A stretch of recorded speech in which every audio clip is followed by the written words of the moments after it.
Good evening, America. I am Eric Little. It is the 6th day of January 2021.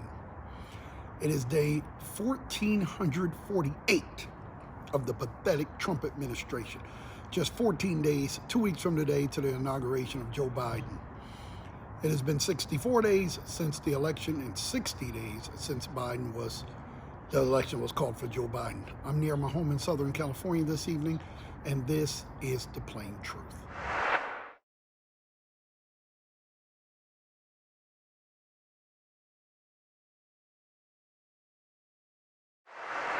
So my intention today was to talk about the two Senate races in Georgia, both won by the Democrats.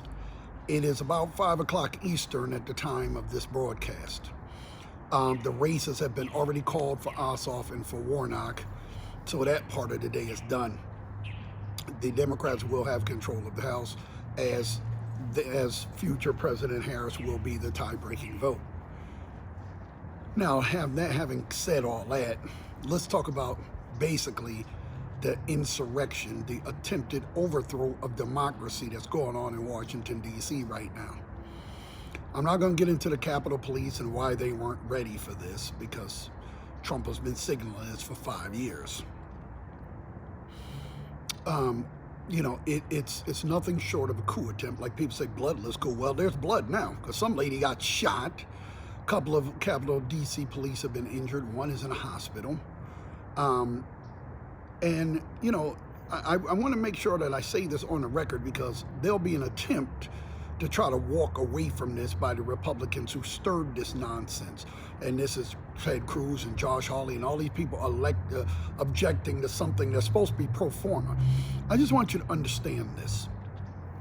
What's happening today, or what was supposed to happen today in Congress, is pro forma. In other words, it's something you just do.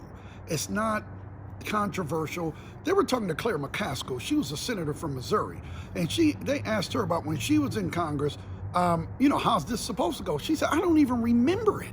She said, I'm not sure I even went. Like, a few of us went just to make sure it was covered constitutionally, but that's how pro forma it is. That's how routine it is. It's like you unlocking your car. It's not controversial. You just do it and get in your car and drive away. That's what it's supposed to be. This president, remember when I said this president, everything is a thing? This is what happens.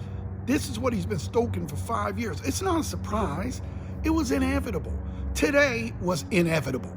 This has been brewing for 1,448 days. This was inevitable.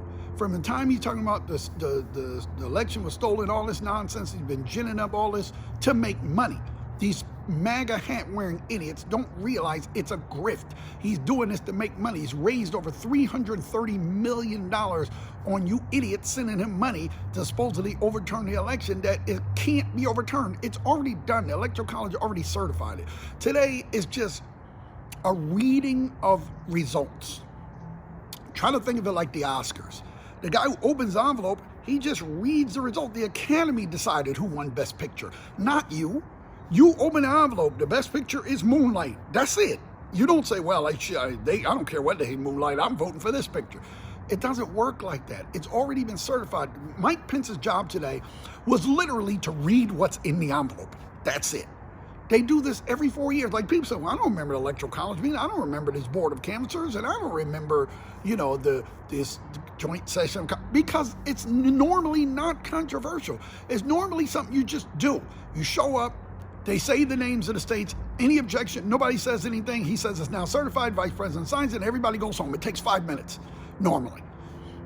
This is, making this into like a loyalty test for Mike Pence is ridiculous. He doesn't have the power to do anything other than read what's in the envelope.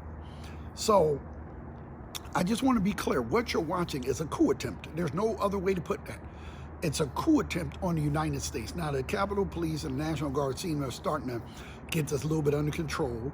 But another thing about this lady getting shot and all these people get hurt and people getting tear gas and all, you know what the result of all this is going to be? Nothing. Joe Biden's still going to be elected. He's still going to be inaugurated as president at noon on the 20th. All this for what? You know, well, we delayed the process. Okay, you might delay the process 3 or 4 hours. Guess what? It doesn't matter if it starts in 2 hours, 4 hours, tomorrow morning.